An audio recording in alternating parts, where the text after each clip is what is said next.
Hello, minasang! Etong dalawa nga ay excited na naman dahil nga pupunta na naman kami doon sa paborito nilang lugar.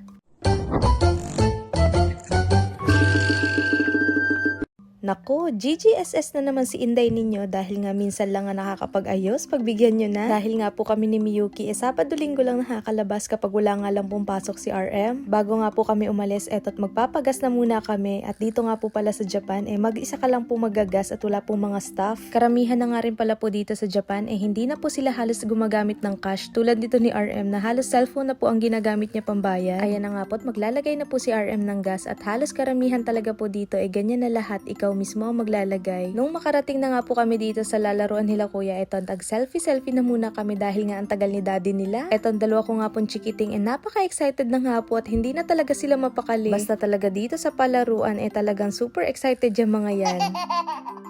Pagpasok nga pala namin dito sa building na to napakabango, yun naman pala Dior yung bubungad sa'yo at saka Chanel. Lakas makapang-akit ng mga amoy pero hindi po ako mabubudol dyan dahil allergy po ako sa mga mahal.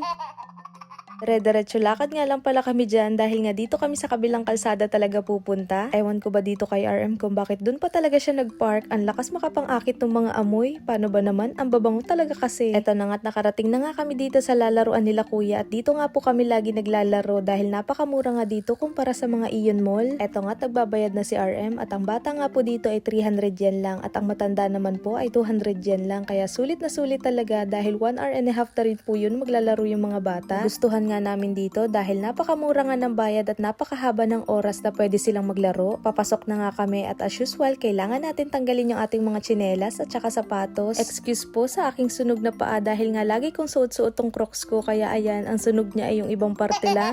Tawan-tawa nga kami ni RM tuwing nakikita namin yung paa ko. Ayun na nga at itong si kuya pagpasok pa lang namin, ayan nga po't nag-aakyat na at itong si Miyuki nga ay natatakot sumunod kay kuya niya. Super ganda nga dito sa nilalaroan namin dahil napakalaki nga niya, hindi katulad sa mga mall na napakaliit at napaka-crowded pa. Etong si Kuya at Miyuki, pag nandito talaga kami sa ganitong lugar, hindi na talaga yung mapakali at hindi mo na mahabol kung nasaan na. Maya-maya nga niyaya nila si daddy niya na magtatakbuhan nga daw sila dito kaya ayan yung tatlo't naghahabulan na nga. Kitang-kita na nga doon sa dalawa kung gaano kasaya, lalo na to si Miyuki at halos talagang tawa na ng tawa dahil hinahabol siya ni kuya niya. Etong si kuya nga talagang kasagsagan na ng kulit niya at ito't dito naman talaga siya naglalaro at ang lakas na nga ng loob magaganyan. Sunod nga ito naman daw itatry niya kaya ayan, una nga natatakot siya pero nagawa rin niya sa huli. Maya-maya nga ito naman yung nilaro niya dahil nga dadalawang piraso lang yan. Hindi si Miyuki makasabay dahil gamit-gamit ng bata yung isa. Kaya itong si kuya pinahiram na lang si Miyuki para maitry na nga din daw niya. Nakakita pa nga kami dito nitong umiikot-ikot at isinakay nga namin tong dalawa. Naalala ko nga si kuya na sumakay dati nung baby pa sa ganito nung nasa Tokyo pa kami at tawa kami ng tawa ni RM nung naaalala namin yung itsura ni kuya nung nahulog siya dyan. Gusto nga rin sana namin itry kay Miyuki yun, kaya lang masyadong iyakin tong babae namin na to at baka mapikon lang nga kaya hindi na namin sinubukan. Mamaya mawala pa sa mood, mapauwi pa talaga kami ng maaga sa sobrang arte. At ayun na nga, maya-maya nakita ko tong mag-ama na to na nag-uusap at si Miyuki mukhang nagagalit na nga kay daddy niya. Tama nga yung hula ko at itong si Miyuki napikon na nga at dahil yata kay kuya niya. Maya-maya nakita ko yung dalawa na naglalaro nito at si kuya tuwan-tuwa kahit talagang balibaliktad na siya dyan. Ako nga yung natatakot pero mukhang enjoy na enjoy naman si kuya kaya hinayaan ko na nga lang. Etong si Miyuki nga nakisali pa talaga, akala mo naman malaki, sabi ko nga umalis siya dyan dahil baka nga bigla siyang matumba. Tama ako at natumba nga.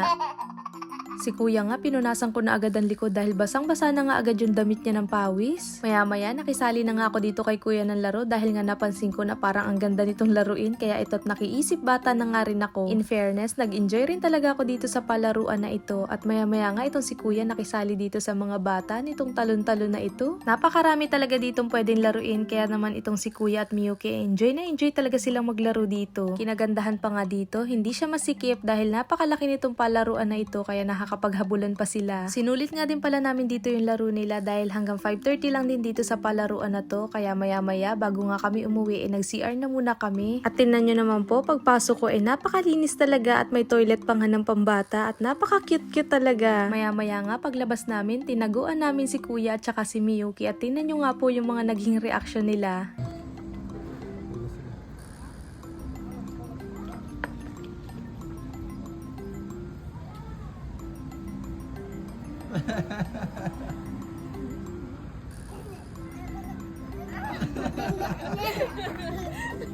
Napakabilis talaga ng mata ni Miyuki at talaga nakita niya agad kami. Naglambing nga si kuya at napapakain nga daw siya ng pizza at hindi na naman nga natiis ni daddy niya kaya ito binilhan na nga nitong paborito niyang pepperoni. Nagutom daw kasi siya sa paglaro niya at best day ever niya nga daw yan dahil nga daw nakapaglaro na siya, nakakain pa nga daw siya ng paborito niyang pizza. Etong si Miyuki naman pasimple lang din, yun pala gutom na rin pala siya.